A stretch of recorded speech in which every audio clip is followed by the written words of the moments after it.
Ça me paraît très difficile et je vais vous expliquer pourquoi. En lien avec l'Agence régionale de santé, les autorités académiques ont proposé aux établissements de s'inscrire dans un programme de vaccination des élèves de 12 à 17 ans. Et 3 scénarios ont été proposés aux établissements. Le premier, c'est un partenariat avec le centre de vaccination. Le second, c'est déplacer une équipe mobile dans les établissements de manière à vacciner les élèves qui le souhaitent.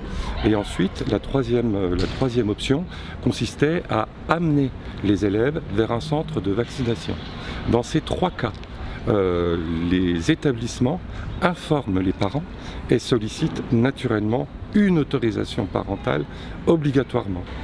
Dans le cadre du partenariat, ce sont les familles qui se rendent au centre de vaccination le plus proche. Ça a été l'option retenue par exemple pour mon établissement compte tenu de sa proximité avec Micropolis. Dans le cas où les établissements recevaient une équipe mobile pour procéder à la vaccination des élèves, cette vaccination ne pouvait pas se faire sans une autorisation parentale. Enfin, la troisième option qui consistait à déplacer un groupe d'élèves vers le centre de vaccination le plus proche, cette option ne pouvait pas non plus se faire sans autorisation parentale pour amener les élèves au centre de vaccination le plus proche. Donc, dans chacun des 3 cas, vacciner des élèves sans l'autorisation des parents est juste impossible.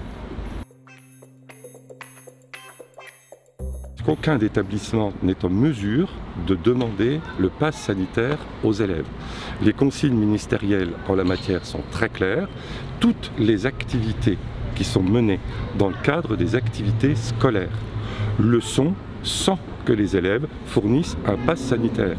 Et l'éducation physique et sportive ne déroge pas à cette règle.